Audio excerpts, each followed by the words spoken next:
Hello, friends, and welcome to another edition of the Refs Roundtable here on Wrestling with the Future. I'm your host, Dan Sebastiano, joined by my frequent panelists, the bearded wonder himself, Jason Tuttle. Jason, how you doing? Good. How you doing, Dan? I can't complain. Looking forward to a good discussion. And joining us, as with the last few episodes of the Roundtable, is the geek inside of all of us personified, Mike Keskeys. Mike, how are you doing? Doing great, man. How about yourself? If it was any better, it'd be illegal. So today's program, we're going to take a little bit of a different look. Obviously, anytime we talk wrestling fans, we always talk about fantasy booking. And people, when they talk fantasy booking, they talk about, I want to see this guy from the 60s, wrestle this guy from the 90s, well, whatever the case is. We're going to look at some real life what-if scenarios and how we would have handled them if those had come to pass. So by that, I've got a list here. We're going to go over some real life what-ifs, people that traded, pushes and stops that could have happened, contracts that were almost signed, and how we would have come about. Now, I randomized this list on purpose to keep it interesting. So we're going to bounce around from year to year, topic to topic. So we'll start with what oddly ended up being number one, and I think is most interesting, is following the infamous Montreal Screwjob, Owen Hart had requested his release as well. And his plan at the time, there were two conflicting stories. One was he was attempting to go to WCW, and the other was that he was eventually going to get out of the wrestling business altogether because he and his wife were looking at settling down. He had been interested in teaching and some other things. But for the sake of wrestling, we're going to look at WCW. So, Jason, I'm going to start with you. Picture peak NWO WCW. Bret Hart comes in. Obviously, he was the special guest referee at the Starrcade match between Sting and Hulk Hogan. Now, how would you, thinking of WCW's roster at the time, where do you put Owen Hart at peak NWO? I would not have him align with the NWO. I would actually carry over the brother versus brother angle that WWF did at that time. Bret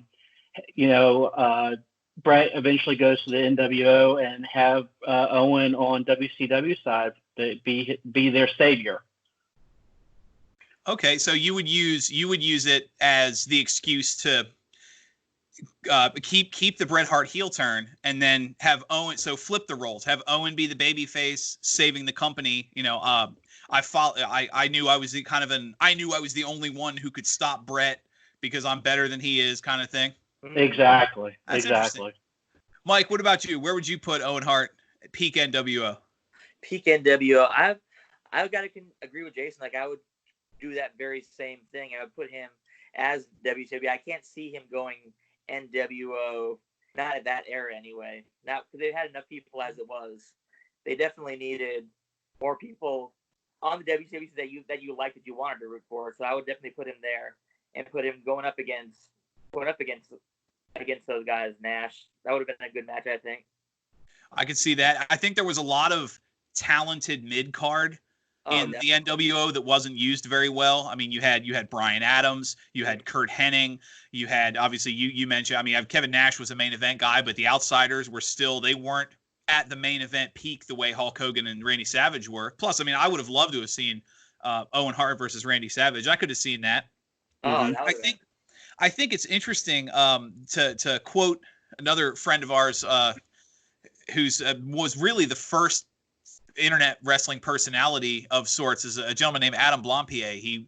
He became famous with a series of how he would have booked things, and he had a really interesting idea with pitching Bret Hart as a quote hitman, where he would have brought Bret Hart in as an enforcer, and the contract is every NWO member that Bret Hart beats has to leave the NWO.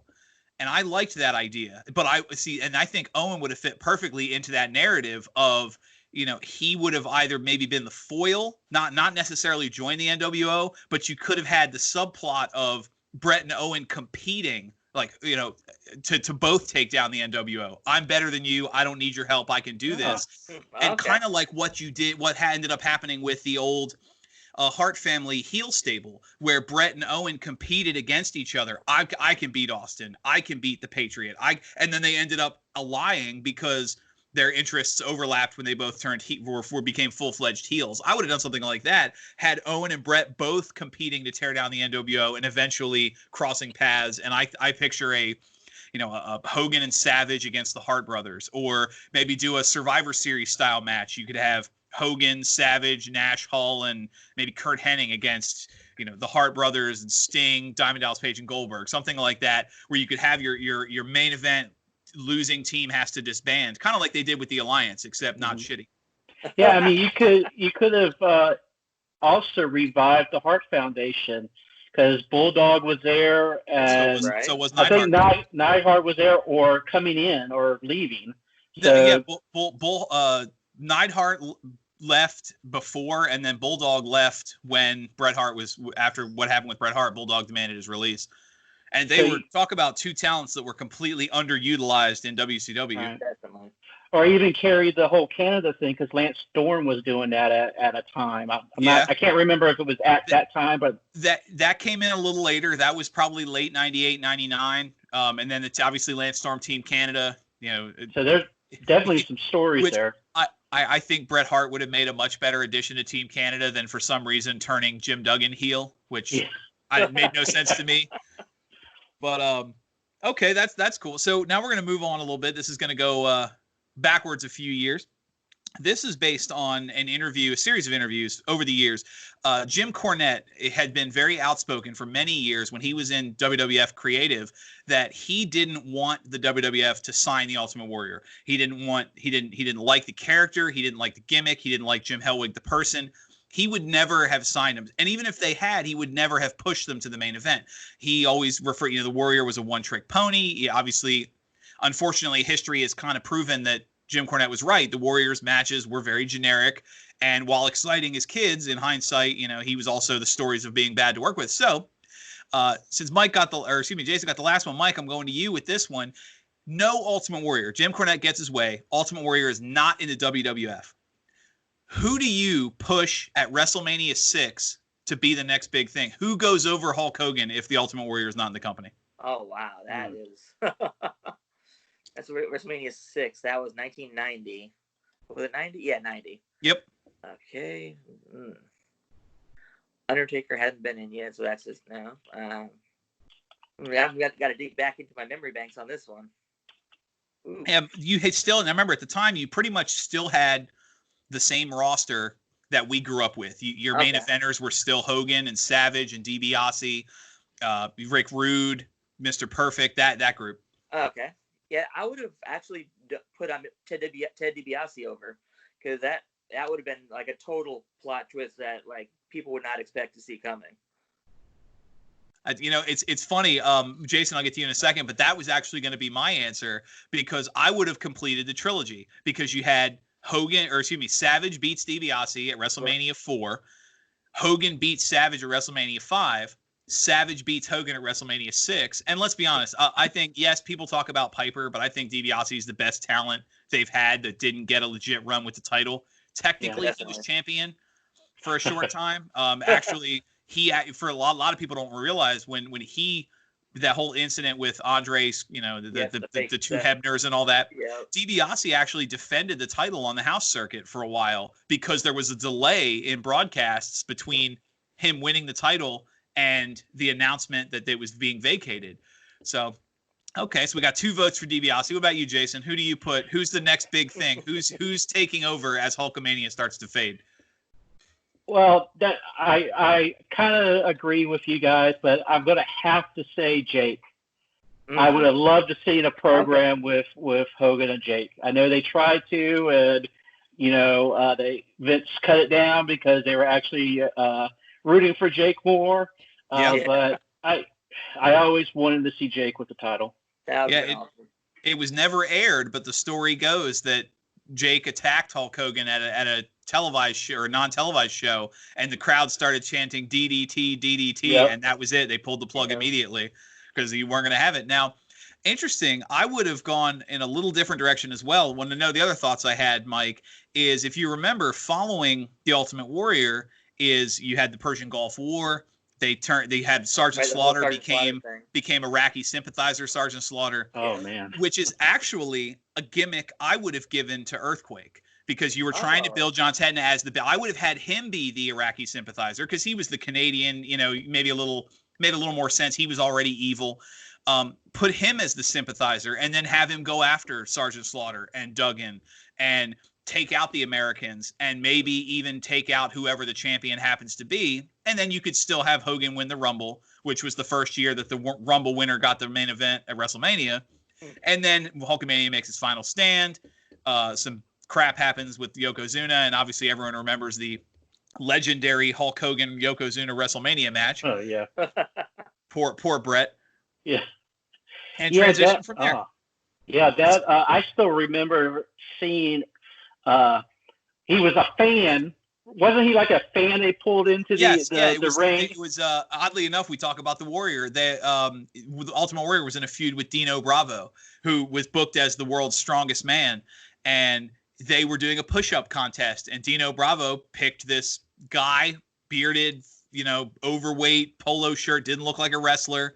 Out of the crowd, he sat on Dino Bravo's back. Dino Bravo banged out some push-ups, sat on Warrior's back, immediately started stomping on him, and the two of them teamed up. And that was the introduction. And interestingly enough, for those wrestling fans out there, people forget that John Tentna had re-signed with the WWF, but they said he was too small to bring the Earthquake gimmick back. So he was actually the masked Golga in the Oddities, if you remember that. Yeah. A lot of people forget that was his second run with the company. Yeah, I just remember flashing back and seeing him destroy Hulk Hogan. Yeah, well, I think it was like Piper's Pit or one of those. I think it was the Brother Love show. Brother Love. It's like, oh my God, somebody's finally destroyed Hogan. What do we do? It's funny. I remember him hurting Hogan, but the one that killed me is if you remember when he was feuding with Jake Roberts and he did the sit down on Damien and he switched the bag. Oh man, because you could see like what was in the bag. Now apparently, I guess it was a pantyhose filled with ground meat and like a little motor to make it move. But when he jumped on the bag, you could see what was in there was squished, and it was as a kid I was so distraught. Wrestling's not real like that anymore. Yeah. So interestingly enough, we're going to stick with the Warrior for this next one. Something that came out during one of the lawsuits between Jim Hellwig, or I guess Warrior at the time, and the WWF was the fact that in 1997, WWF offered Ultimate Warrior a contract. A 5-year contract worth a minimum of $750,000 a year. He had to work 14 dates. He would get royalties and then extra money for anything over the 14 dates a month that he worked. So here's the fantasy book question. What's that? Like a Brock Lesnar deal. Exactly. So here's the question to you, Mike. $750,000 a year would make the Warrior one of the most highest paid talents on the roster. So you really have to main event him. You can't have somebody making that kind of money sitting off to the sideline. So where do you put the Ultimate Warrior if assuming he's in the company during the era when Steve Austin is taking over? I mean, I think you would have to get a feud going, but like the only reason, you'd have to put him in that feud against Stone Cold. I mean, that would be a no-brainer. Like, you'd have to have that match happen. Now, would you give him the Jake Roberts spot and have Stone Cold beat the Warrior at King of the Ring to cut the 316 promo, which then wouldn't make sense because of the Bible verse? Or would you well, what I'm saying is, would you use the Ultimate Warrior? Because having Steve Austin beat Jake Roberts was kind of the catalyst of I defeated the last bastion of the old generation. Mm-hmm. Would you put the Warrior there, or would you have him feud with Steve Austin once he's more established? I would have a feud with him once he's more established. Like, I would put him against do him and Undertaker. That would be something interesting at that time. Okay. That would be something really interesting to see at that time. Yeah. Well, because a lot of people forget one of the first major defeats the Undertaker had was he lost that infamous body bag match to the Warrior, which was actually very good. Shows that Mark Calloway could get a good match out of almost anybody. All right, Jason, what about you? Where do you put 1997? You got $750,000 a year invested in the Warrior. Where do you put him in the roster when you're building up Steve The Rock and the Nation and these other guys?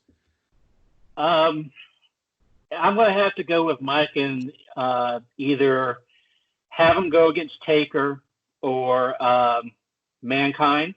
Oh, Mankind. Because you kind of in that quasi, 80s WWF and then Attitude Era. So you're on the cusp of reality and the imaginary. So right. I don't think the Warrior's gimmick, even when he came in for that Raw, I don't think his gimmick would have fit unless he went up against guys like that. Yeah, I think you're right, because you look at, like you said, The Undertaker. There were very few characters that were outside the norm. That's when you started having, yes, you had obviously characters like The Godfather that came around, and some of these, DX, which were, turned up to 11 almost self-parodies, but they were grounded in reality. There was no, in 1980s, you didn't have warlords and spacemen and fancy, right. And then you had also transition. Remember the early 90s when you had construction workers and plumbers and a hockey player and all that. Really outside of maybe, I'm trying to think, outside of the Undertaker, you're the only person who popped up from time to time that was really, obviously Mankind was part of that Kane eventually, but you really didn't have that tone. I think that would have been interesting. Personally, I kind of agree with you guys. I would have put the Undertaker, I would have put the Ultimate Warrior at the upper mid card and kept him out of Steve Austin's way. Let the Austin feud, Michaels, let that happen, and then have the Warrior Austin later. Although I don't know, those matches probably would have been pretty rough to get through. The only thing that I could possibly see happen is if they took the real life battles between him and McMahon. Okay. Kind of like what Austin did. Okay. Bring the Ultimate Warrior in almost as an ally against the Mr. McMahon character. Yes, kind of shoot in a way. The lawsuits and all. Drop the face paint. I mean, his name is just Warrior. Drop Ultimate. Yeah. Kind of freshen him up for the 90s. Kind of like they did with Dusty Rhodes for a little, or Dustin Rhodes for a little while, when he dropped the Gold Dust gimmick and he was the Natural again. Right. His entire character was, I'm not going to be this other guy. I could see that. Okay, so here's an interesting one. We're going to bounce ahead to the future here. One of the defining moments of recent generation wrestling was at New Orleans, WrestleMania 30, which, other than the loss of the streak, really the only thing that could have sent the crowd home happy after watching that was Daniel Bryan standing tall at the end, holding both belts. The really defining moment, because it was the first time in years, going back literal years, fans felt like they had an investment. Obviously, we know Daniel Bryan wasn't in the plans.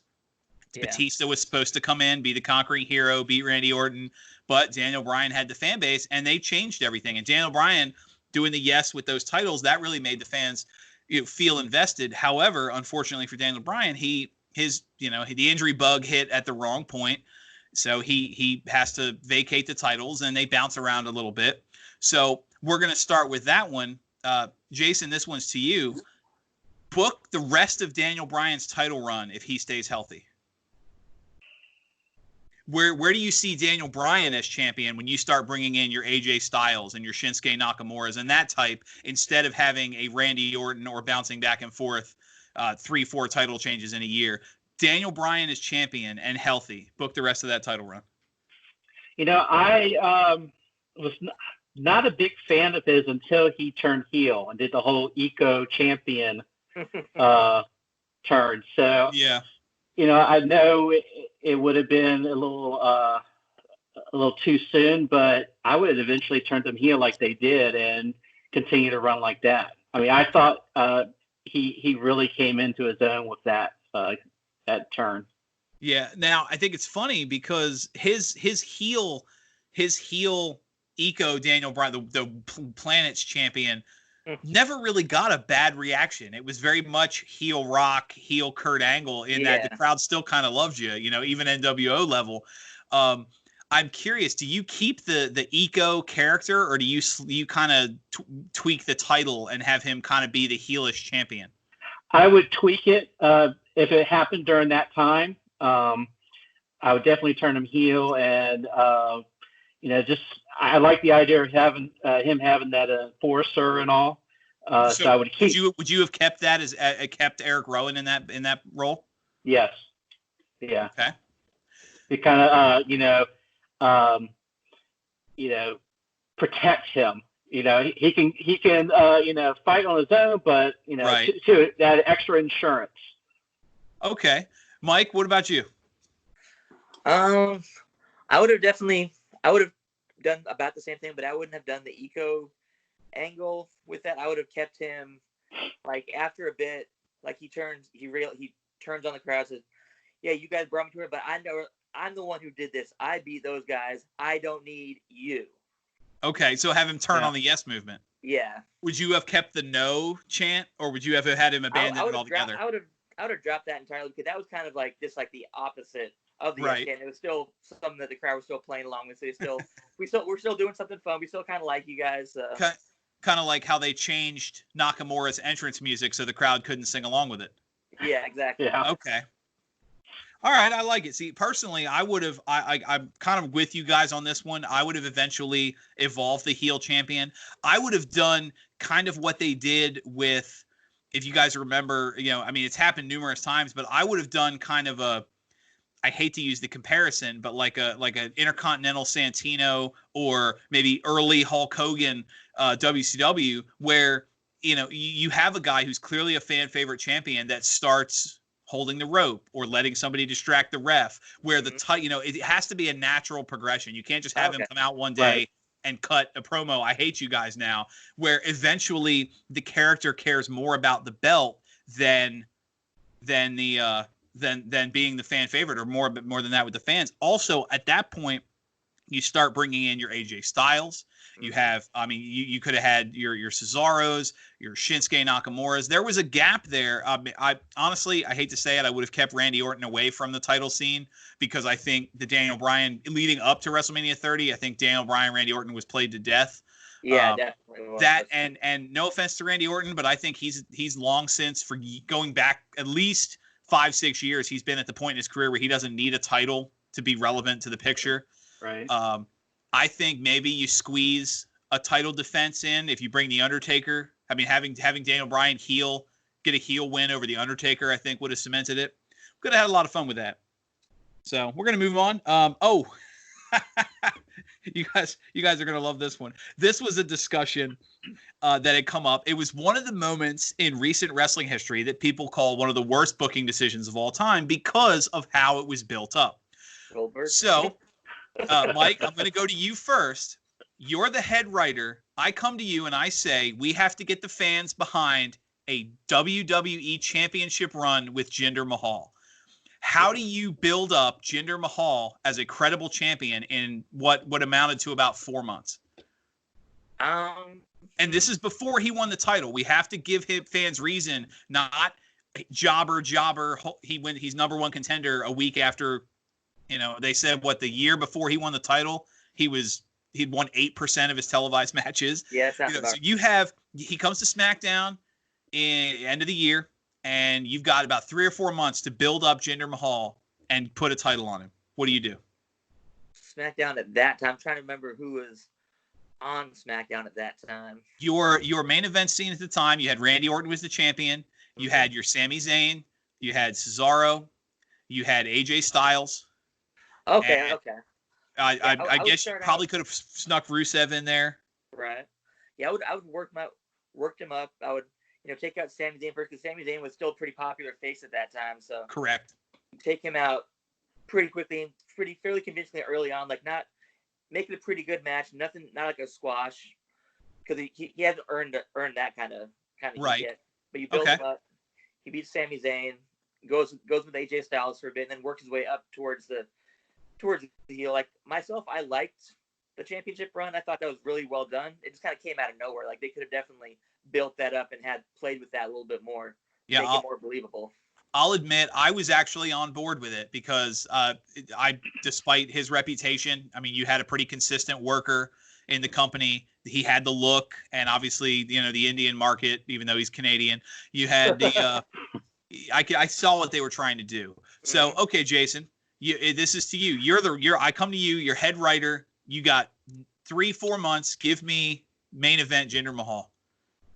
I'm sitting here listening to you guys, and I was thinking, why not treat him like the $1 Million Man? Have him come in and purchase SmackDown, or have him team up with Rusev, kind of that evil foreign team. Okay.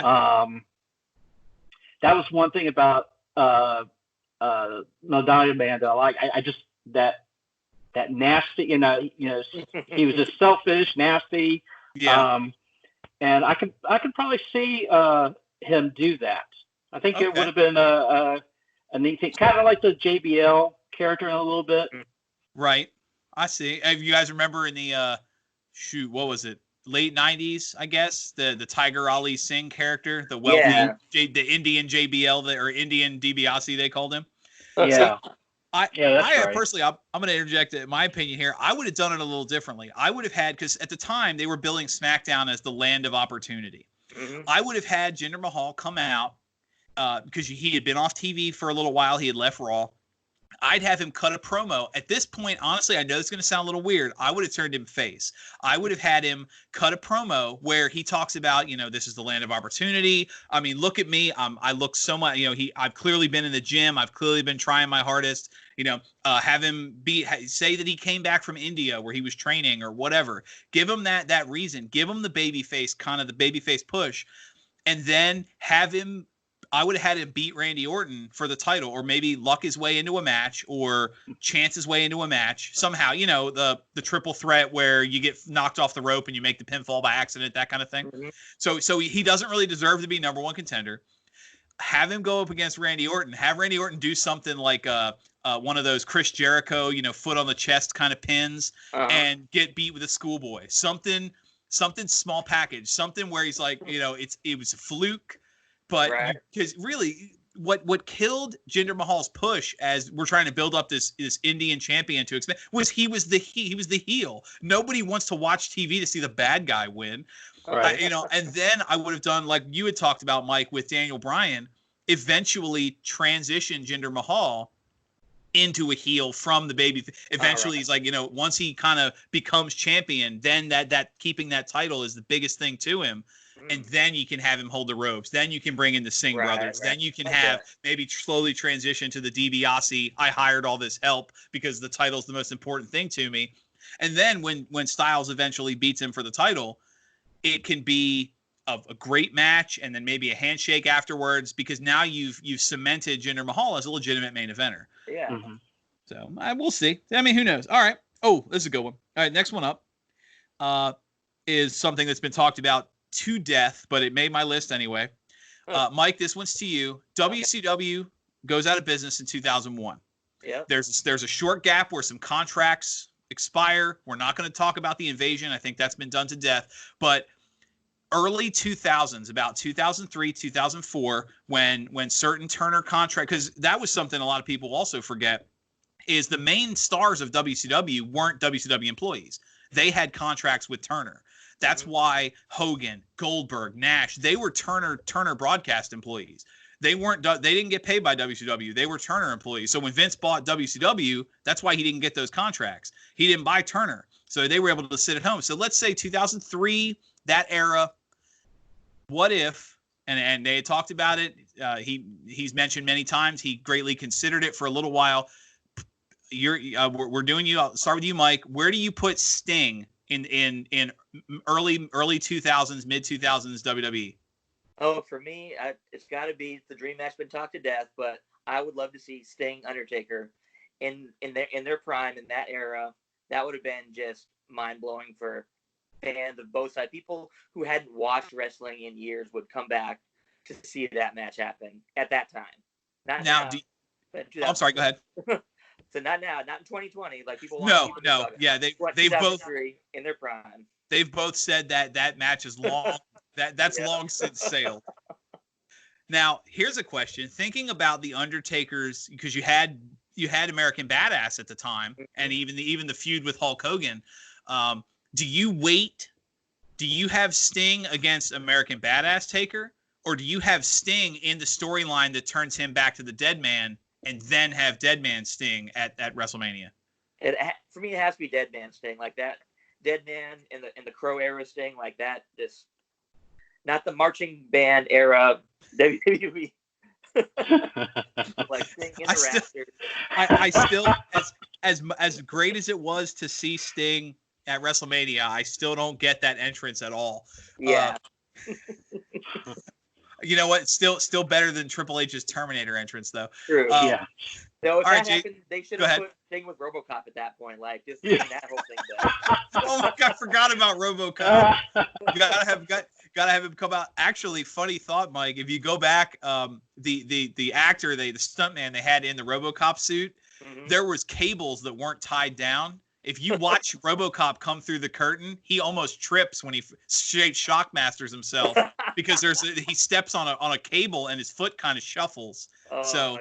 Yeah, there's also a bit where I think it's after he rescues Sting out of the cage, part of his leg armor swings open, or it's just flapping. Like, oh my goodness. WCW was on point back then. All right, Jason, you're up. You're the head writer. I come to you, let's say 2003, somewhere in there, and I tell you we've got Sting signed to the WWE. Where do you put him? Two trains of thought. One, I would probably use him to convince American Badass to turn back to Dead Man. You know, play up. Everybody wants to see this, so he's doing his from the rafters, or in the shadows, Goldie Taker into unleashing the Dead Man once again. Okay. Now, I'm sorry to cut you off. At the time, you had the brand split. Do you bring Sting in on, say, Raw and keep Taker on SmackDown and then have them eventually cross paths, or do you bring Sting right away and throw him at Undertaker? Right away. I mean, I would have him almost stalk Taker. Okay. Kind of like what they were trying to do with the Warrior Hogan and WCW, but better, a lot better. I was gonna say with Diamond Dallas Page. Yeah, and DDP. Yeah. The other train I thought would be grounded in reality, kind of like when when Sting was starting to turn into the Joker Sting. Oh yeah. In TNA, he was going around doing vignettes without makeup. He was calling Hogan Terry. So it blurred the fantasy and reality. He blurred the line, and Steve Borden started to shine through. Right. I had to get in. I couldn't remember an exact date, so I looked it up. It was obviously 2004 was Undertaker against Kane. Yeah. That was his second after he'd come back, because the year before he'd beat Ric Flair as the American Badass. So 2003, that's about the time we put him in there. We'd have Sting be the catalyst, which, let's be honest, I think burying Kane and the Paul Bearer cement thing, whatever. Plus, I mean, anybody remembers the match in 2004, that was relatively a squash. Yeah. I think the image of Sting in the ring with the torches and the druids and the hybrid Undertaker with his look now with the softer hat and the vest and all, I think that would have been a much better moment. So that's a good one. I like that, guys.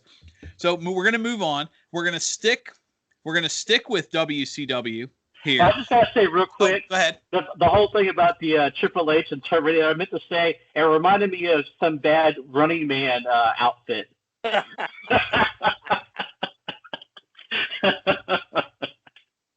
Oh, that's too funny. I love that movie too.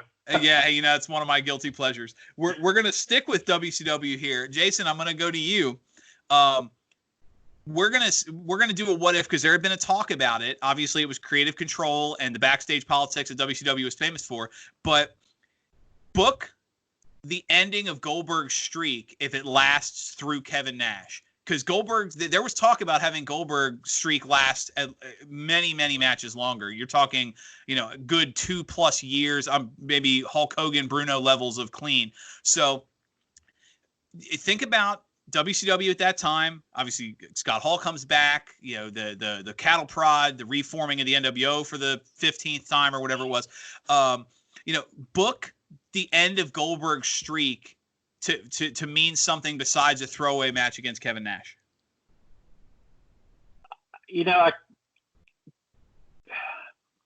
that was terrible.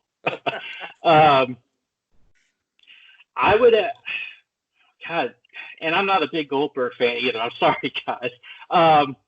I know there was talks, and there was a big incident between him and Jericho. Yeah. Jericho wanted to get in a program with him, and Goldberg didn't want to. I think it needed to be somebody like that, an up-and-comer, mid-carder. So a Jericho or maybe a Benoit. But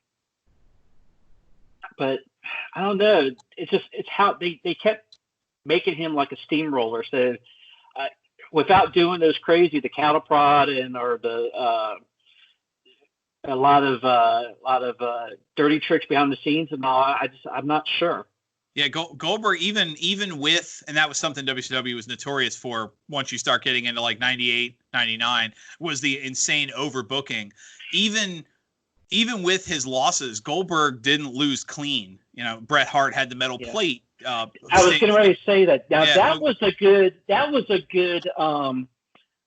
bit, because that harkens back to Clint Eastwood and the wrestlers. Yeah. So maybe if they should have done that match to end his streak, that would have been really good. Yeah. Unfortunately, it was the other way around. Goldberg ended up ending Bret Hart's career. All right, Mike. So we're going to you. How do you book the end of Goldberg's streak if they override Nash's control and it lasts a lot longer? I would have going on along the lines of Jason's thought, because I remember reading in Chris Jericho's first book about how he was pushing so hard to have a Goldberg feud, like even on air, if I remember correctly. But then Goldberg denied it. So nothing ever came of it. Mm-hmm. I would have done it in that point and had Chris Jericho go over and give Chris Jericho a little bit of time in the spotlight in WCW. Okay, I could see that. See, now this is the point where I'm going to interject as the host and say you guys are both wrong. that the best option they possibly had was to have Glacier end the streak. We all know that.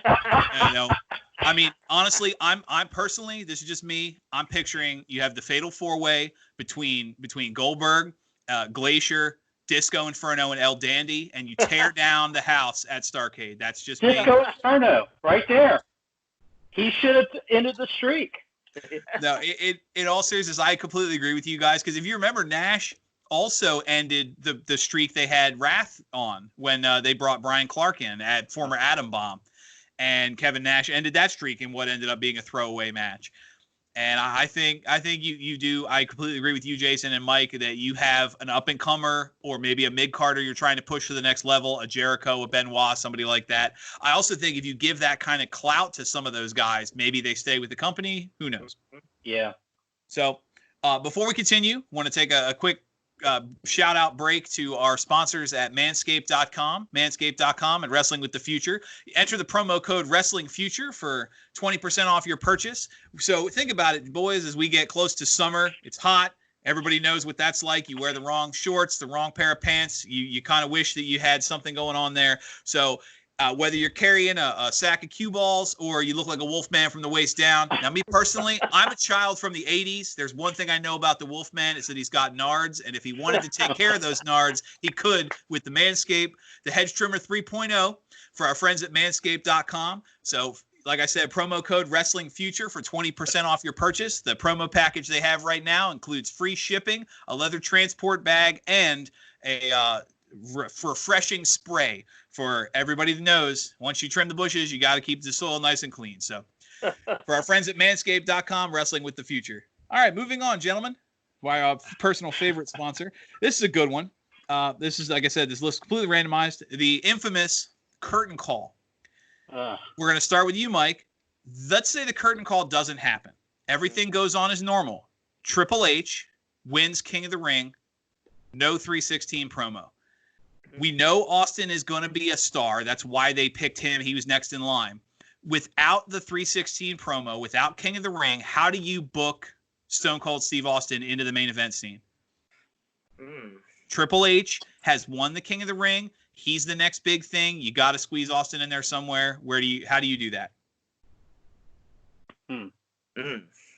I think you pretty much have it going about it almost like how it happened eventually anyways, like Stone Cold just, button heads. He's going through tearing guys up, stunner, going through, then it has to come to him and Triple H. Like, we get to that point much earlier now than we would have done earlier. Okay. I see that. What about you, Jason? So, okay, so if we didn't have the 316, there'd be no shirts. He was off the ringmaster gimmick. Correct. He was Steve Austin at this point, Stone Cold. After, for speaking of fantasy booking, everyone remember, some of you guys know the side story when they had started transitioning him away from the ringmaster. The name that originally was pitched for his character was Chili McFreeze, and the way Steve Austin tells the story is they were sitting around, they were eating, and somebody, I forget who, somebody's wife commented, "You better eat that before it gets stone cold." I think it was kind of his. was like, "That's it. I love that." And they kind of they rolled that into it. I think his first wife is claiming that she said that. Okay, somebody's wife said, "Eat that before it gets stone cold," and everyone kind of light bulbs at the same time. But Chili McFreeze sounds like something from 7-Eleven. Well, don't forget, this is the same round table of people. The Chili McFreeze gimmick is the same round table of people that thought the Goon, a wrestling plumber, and the Gobbledygooker would have gotten over. So at that point, creative wasn't as strong as it would have been. What's that? He did it. So remind me, he was Hunter. Yes. He wasn't fully into his Triple H. Oh yeah. He was still Hunter Hearst Helmsley. He was kind of transitioning. He had China at the time. He wasn't the arrogant fox hunter Hunter Hearst Helmsley character. He was still the arrogant heel. But he was transitioning. They had started. Now they hadn't quite used the name Triple H yet. Interestingly enough, if you guys remember, Shawn Michaels tried to get the nickname Try over. He'd always, something DX, tell him Try, and he'd hand him the microphone, and that went nowhere. So thankfully, but yeah, you had kind of quasi Hunter Helmsley. You still had Jake Roberts doing his Bible stuff. You had Savio Vega. You had an up and coming Steve Austin, Goldust, Ahmed Johnson. Your upper mid card was pretty stacked, and it was breaking through with the 316 gimmick that gave Austin the path to go after Bret Hart. Right. Like Mike said, I would continue pushing him towards Hunter. This is before Brian Pillman, so I was going to say more like, taking Pillman's psychotic character and just kind of like a loose cannon. A loose cannon, okay. Going after Hunter, maybe interfering with his matches. Right. That would put him in front of China. So that would be probably an interesting matchup pre DX Hunter or pre Triple H. I could see that. I look back at there was a moment they had an Intercontinental title battle royal, and the final three was Jarrett and Ahmed Johnson and Goldust, and Ahmed Johnson did the final moment was he and Goldust, or excuse me, I'm sorry, I said Jarrett. That's just reading something. Austin and Goldust and Johnson, and Austin gets eliminated. It's down to Goldust and Ahmed Johnson. They do the clothesline spot over the top rope. Goldust falls. Ahmed Johnson hangs on, gets back in the ring. He's the big champion. Well, he ended up getting hurt, and I remember Jim Ross explaining that Goldust wanted to be Intercontinental Champion because he was the runner-up, and they said Savio Vega wanted it because he had a win in this match, and he's like, and Steve Austin said he wants the Intercontinental title just because he feels like it, and it was kind of it was really the beginning of the I'm going to do whatever I want. Right. I think it's interesting, and I think you guys will agree with me on this one, is you have to build up Steve Austin somehow because you're not going to put Triple H as the American hero with Ahmed Johnson and Ken Shamrock and the Legion of Doom against the Hart Foundation. Triple H doesn't fit that character. Yeah. He's not. Steve Austin, even though he was kind of the heelish badass, he was still the American badass, like beer drinking, Triple H was the snobby fox hunter. That character doesn't, even DX super overfaced Triple H wasn't the American flag waving, I'm going to fight the foreign heels. I don't think he fits that narrative. So I would have been interesting to see how he fits there. So yeah, a lot of stuff to think about. Mm-hmm. All right. This is an interesting one. Everybody knows, well, the Wrestling Insiders know that the idea of the Shield was created by CM Punk. That's come out. He was the one who pitched the idea. He pitched the narrative. He actually also picked Seth Rollins and Dean Ambrose for that group. Interestingly enough, CM Punk did not want Roman Reigns to be the third member of the Shield. His big push for the third member of the Shield was Cassius Ohno, Chris Hero, his friend from the Indies, who was very much over, big star and upcoming NXT. He had his moments. So let's say CM Punk gets his way. Obviously, history's shown that creative overruled him. They brought Roman Reigns in. The rest is history. So let's say CM Punk gets his way. The Shield comes in. It's Rollins, Ambrose, Cassius Ohno. I can see that working really well. What's that? I can see that working really well, actually. It's very much so, because I think Cassius Ohno, and it's not a knock on Roman Reigns' appearance, he fits in with the beard and the long hair.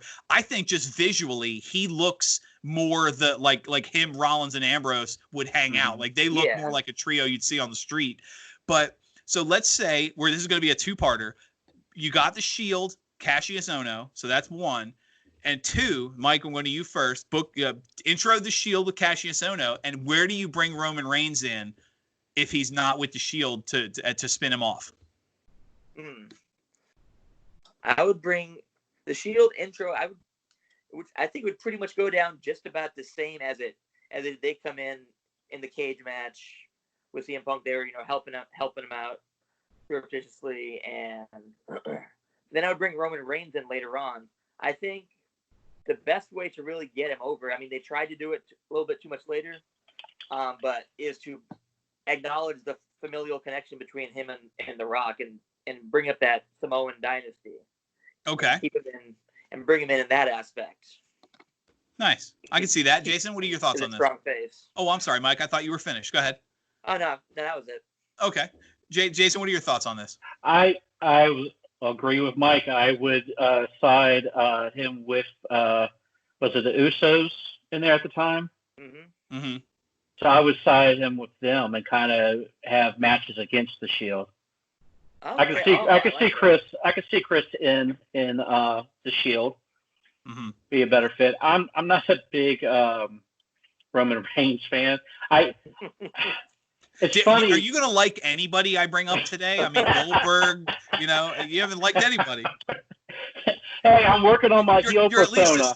Come on, you're at least a Steve Austin fan, right? Back in the day, I was. Oh, back in the day. Okay, you know what? At this point, I'll take what I can get. No, yeah, I would do that. I would play off. You got his roots there. The Samoan family. I could also see The Rock coming in for some special. Maybe he, helps them out when they're, getting all these losses. And I would even add CM Punk to the Shield.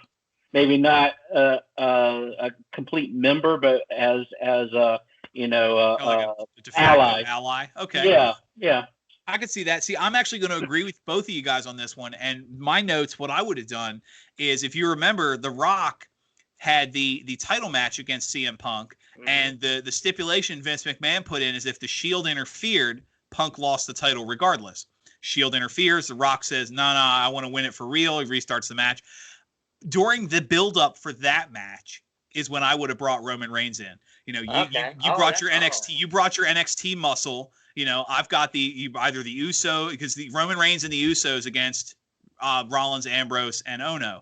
I've got my family. You got your Shield or whatever. Maybe do an 8-man match if you can squeeze another match out of The Rock. Have them win the title, and then you can split off. At that point, now you split off. You got CM Punk, like you said, with his allies, the Shield, against Reigns and the Usos, while The Rock goes and feuds with John Cena, and then goes back to Hollywood to, make all kinds of stuff, money and movies and everything else. That's what I would have done. I think honestly, that's a great idea. I think it could have worked, and I think it would have been a more natural introduction, because the problem with the Shield, or I should say with Roman Reigns specifically, was you had the Shield. They were over. It was a big deal. Mm-hmm. It started becoming very obvious that despite the fact that Rollins and Ambrose were the better workers, the Shield was a catalyst to put Roman Reigns as the next big star. Yeah. Regardless of the fact that fans rejected that almost immediately. Exactly. I mean, you had, if you remember, the Royal Rumble, the WrestleMania build up to WrestleMania 30 when Batista won. Roman Reigns broke the record for eliminations, and even then, you could hear the crowd was kind of in a hit and miss. And then by the following Rumble, the crowd, the Roman's sleeping, and the crowd they turned on him within a few months of being the main guy. And I think if you bring him in as the support for The Rock and as the Usos, and you build him up more naturally, you do kind of like what you did with a Cesaro or with a Nakamura, where you're not immediately, here's this guy main event. You got to let him get accepted by the fans, because the Roman Reigns that you see now and the Roman Reigns NXT were very different. So you want that kind of transition to the main roster. So, I mean, yeah, this, like I said, always fun to do. Let's see what's next. Oh, go ahead. Oh, I'm sorry, Mike. I thought you were going to say something. All right, let's see what else we got. Oh, this is a good one. Okay, this goes back to another Jim Cornette what if. The big push, obviously, there was a lot of fighting backstage over Shawn Michaels. And Jim Cornette has been on record many times that he didn't like Shawn Michaels. They didn't get along. He didn't like the fact that Shawn Michaels was a main event star. Not that he didn't have the talent for it, but 1990 Shawn Michaels was incredibly difficult to work with. There was the backstage politics, the clique. You had several people whose careers were ruined by Shawn Michaels' backstage whining. And because he was the star that had the title, they really didn't have much power for him. So we're going to start with you guys. Jason, I guess I'll jump to you first on this one. If Shawn Michaels leaves the company or doesn't get that spot, who do you start to push against Bret Hart, thinking new generation WWF? You've got Bret Hart, you've got Luger, you've got Razor Ramon, the Kid, that group. You need somebody to step up and be the guy with Bret Hart. If it's not Shawn Michaels, who takes that spot? I would say Razor and Bret. I wouldn't mind seeing Kid, just because it'd be kind of like kind of a quasi David and Goliath, even though Bret's not that tall, not that big. Right. Kid is baby face. Literally baby face. Just the dream of becoming champion. Okay. I could see that story. I could see that. Now, here's a question. Then, if that's the case, if you're going to put 1, 2, 3 Kid who would become X-Pac, if you're going to put him in that role, do you give him Diesel as the muscle and give him that slot as well? Or do you keep Kid face and have it be a face-face feud like they did with Michaels and Bret? I would keep it face-face. We all, with the video games, we all do that, that choose your adventure. We always try to do the become the champion, and that would be literally the story. Have him talk about how, I grew up watching my heroes. I finally was able to come into the WWF. Now I'm getting my shots, and just go up the ranks, and maybe have I don't want to say Hogan, but somebody mentoring him. Maybe see some off-screen vignettes of him being mentored on how to achieve his dream. Okay, I could see that. Almost like a Rocky montage, a little bit. Right. Yeah, I'm drawing back to the when they tried to build up Darren Young and they had all the training montages where he was working with Bob Backlund. Okay, Mike. Then this question is to you. I need to build up a star to go against Bret, because Bret is, this is WrestleMania 9. Bret has come up. Obviously, it's looking like Bret's going to be the big thing over Luger. Even though Luger's still prominent role in the company right now. You got Hogan's gone. Savage is on commentary. Who do you put to build up with Bret Hart in that spot? I'll get back to you in a second, Jason. I see you chomping at the bit already. I've got two choices here. I got the first one, the more likely one. I mean, more real. I would say put Rick Rude in that spot. Give Rick Rude that title. He would have some fantastic matches with him. Mm-hmm. And then let me just go. I should have let off with my other one first, though. 2 words: Max Moon.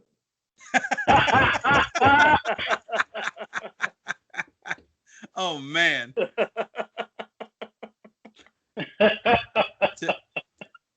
Or Mantar. Right. Oh, Mantar.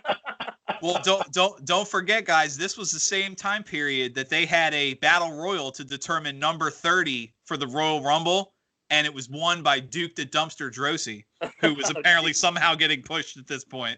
Most underrated wrestler ever. See, go ahead, Jason. Once I said Savage, I saw the wheels going. What are you thinking there? Ooh, yeah, brother. That would be the mentor right there. Savage is at commentary. He's seeing Kid going through his matches, seeing the vignettes, and he takes it upon himself to help him. A former world champion, help him achieve his dream. A Mickey. But back to the point I was trying to make. Here's a thought for you guys. If we're looking at building the star, I would have put, and I know this is kind of cliche because they were feuding for a while, I would have given that spot to Owen Hart, and I would have put Diesel as Owen's muscle. Okay. No offense to Jim Neidhart, but that way you can transition both, right? And then honestly, Brett Owen is one of those matches that you could have 100 times in 5 years, and no people aren't going to get tired of it. But does Owen need the muscle? No, but if you're going to have him be heel, honestly, I think Diesel's a better backstage muscle than Neidhart would have worked out to. Yeah. And then you could eventually transition that feud into a more natural evolution of the Hart Foundation. Yeah. All right. We got one more before we wrap up for the night. This is an interesting one.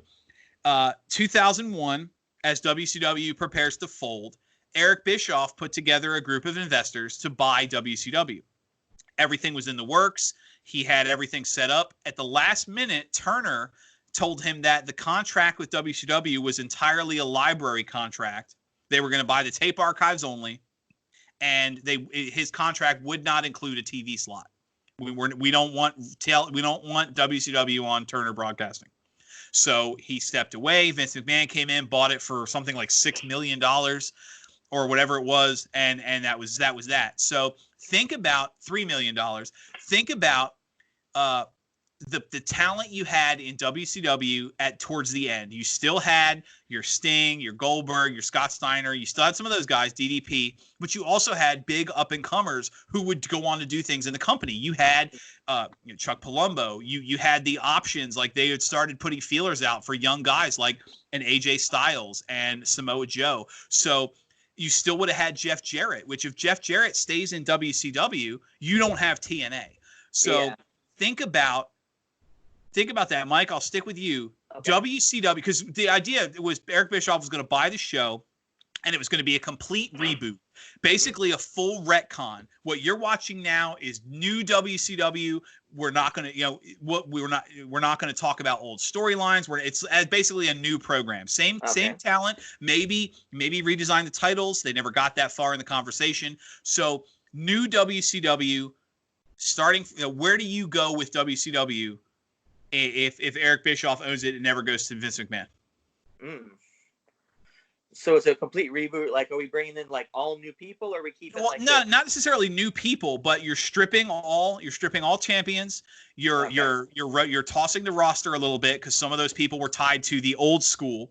Right. And you're bringing the program in from scratch, maybe new commentators, a couple new referees, but you're kind of starting over. Very much picture the first episode of SmackDown following the draft. This is brand new SmackDown. We don't have any champions. We don't have anything. It's the talent, but the story is brand new.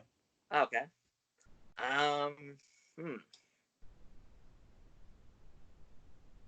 I would definitely use that time to bring in. That was like a lot of the younger guys that were in at the end, like Shane Helms, that you're doing the 3-count thing. Right. I would bring in some of those guys and have it but the gimmick is dead. They bring in, it's like, we're not doing the same gimmick. This is a new thing, and And I would definitely keep in some of the older people. Like I would still have Sting. Sting's still around. Sting's the face, like, because WCW Sting.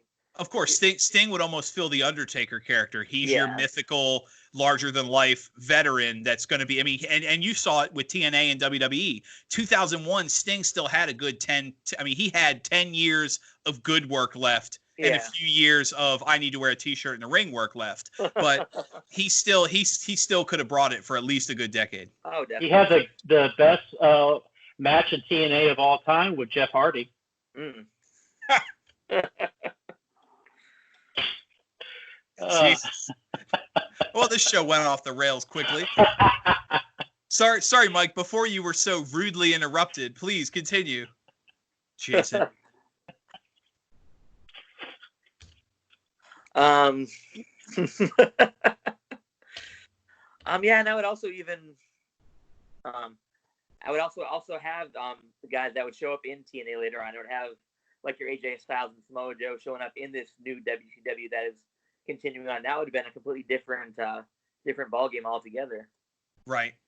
And at this point, you would have had a completely different writing staff and production staff. So your Vince Russos and that crap that was dragging the company down would have been gone. Yes, Eric Bischoff might have missed his calling a little bit, but he would have surrounded himself with some different people. And you still would. It wouldn't have been, by any means, it wouldn't have been the Monday Night War, but you would have had an established brand that could have brought the crowds in once WWE started going a little stale. Yeah. So, all right, Jason, to you then. WCW 2001, fresh start. What do you do with it? I would ground it in reality. I would, have it all up front. Hey, we're purchasing from Turner, Big Ted, and we're starting fresh. I would not have Hogan or Nash, kind of do what they were supposed to do in the New Blood storyline. Right. I would not cave to their demands. That ultimately led to the downfall, in my opinion. It did. You had several people with creative control in their contract. Yeah. Here's the script for Nitro. Okay, Hogan doesn't like this. Okay, well, here's the new script. All right, Goldberg doesn't like this. Nash doesn't like this. Scott Hall doesn't want to do this. You by the time you have 7 people with creative control, you're never going to agree on a script, and you're going to end up fragmented. Now, personally, I would have grounded it in reality in that sense. You're absolutely right. But I also would have used that as a chance to bring in the talent that was there that needed to be refreshed. You had people like Mike Awesome, who was at that point the fat chick Thriller. Have him come out and cut a promo and be like, look, the Turner guys did this to me. Now WCW, real WCW, you could start to blur that line between we're not Turner, we're WCW. You could go back to that old school kind of what, I hate to say it, kind of what AEW said they were going to do. We're going to be sports-based. We're going to be more realistic. Now, since then, AEW's got teleporting Matt Hardy and Orange Cassidy and their crap. But, I would have grounded in reality. Have people like Mike Awesome. I'm not this gimmick. You could do somebody like Ray Lloyd could come out kind of like they did a little bit with, look at this. This is the Glacier armor. This is what they made me wear. I'm a multi-time, collegiate martial arts champion. I've done this. I've done that. And they wanted me to be Sub-Zero and they wanted me to do this. You could have these guys kind of give a more grounded edge to your characters. And then once you start getting into the early mid 2000s, you could start bringing in AJ Styles and Samoa Joe. And like I said, you'd still have Jeff Jarrett, who was over and popular with Southern wrestlers, which means no TNA. So maybe then some of your up and coming guys that ended up in TNA with you, or some of the WWE I don't want to say rejects, but some of the WWE guys like your Matt Morgans, a post surgery Kurt Angle would have been in WCW instead of TNA. You could have had, obviously you would have had Sting. You could have brought in Mr. Anderson. You could have had these guys would have been in a WCW environment instead. And then maybe, just maybe, as TNA started peaking a little bit, you could have reignited the Monday Night Wars. Who knows? I think it's very interesting. Go ahead. It would be nice if in that scenario, if Bischoff had a partner like say ESPN. Okay. And grounded in that sports reality that we're discussing. I could see that. I think it's important too, is like you said, getting rid of some of the veterans, because as I pointed out earlier, a lot of the big WCW names were Turner employees. Yeah. If Bischoff owns WCW, he doesn't have to bring in Hogan and Nash and Hall. He could keep Sting. He could keep DDP. He could keep Booker T. You'd still have Scott Steiner. You could keep some of these guys.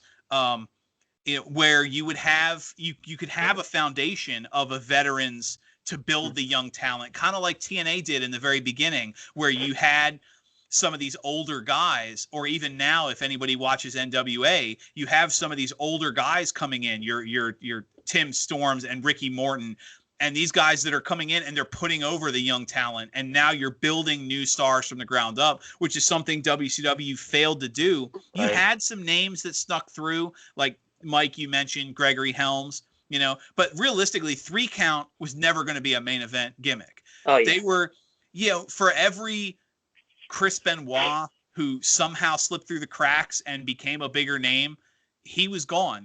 They weren't going to be up there. Billy Kidman, if you remember, they tried to push him for a little while, and Hogan put the kibosh on that because, let's be brutally honest, for as fondly as he's remembered, Billy Kidman was pretty rough in the ring. And I hate to say it, it's probably a controversial opinion, his shooting star press was ugly and hideous, and he should never have done that as a finisher. He caved in some faces with those knees, and nobody was going to watch a Billy Kidman shooting star press and think that was going to pin Hogan. So I could see why Hulk Hogan was like, no, I'm not losing to this bump.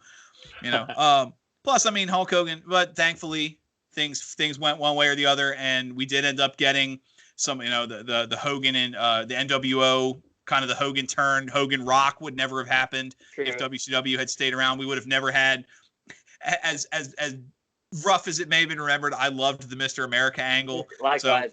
Yeah, I thought that was great. We wouldn't have had that.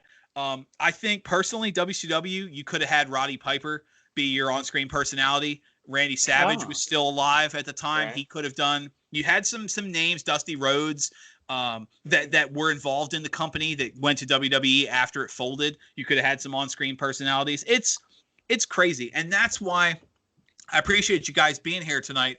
That's why I love part of the fun of being a wrestling fan is these what if discussions, because you see these things and you see these moments and these matches, and it's like, man, that was great, but what if this happened, or what if that happened? And it's, yes, obviously there's the fantasy. We talk about, I would love to have seen take peak Bruno, 1970s Bruno, and throw him in against 1997 Steve Austin, or put somebody like take the, you mentioned the Undertaker, bring the Undertaker and Sting, or maybe somebody today. I would have loved to have seen someone like Ricky Steamboat against Daniel Bryan. Have these matches that I think, that's, people talk fantasy, but there's also a lot of what ifs. Yeah. And especially you listen to our friends in the podcast community, you have a lot of what ifs of potential. They talk about, these you get these candid interviews. We've had a lot of them on Wrestling with the Future, where people talk about, I almost got booked for this angle. I was supposed to win this title. I was going to be to do this contract, and then I got hurt, or then I decided to go. And there's a lot of real life what ifs that are fun too. So it's definitely something, and wrestling provides that unique perspective that no other form of entertainment does. So I just want to do a quick shout out for our friends out there. Obviously, we've got a lot coming up. Tomorrow on Wrestling with the Future, we're going to have a one-on-one interview with Joyce Grable, one of the biggest names in women's wrestling. We've got a couple of big names coming up. Confirmed a big non-wrestling show confirmed for July 28th.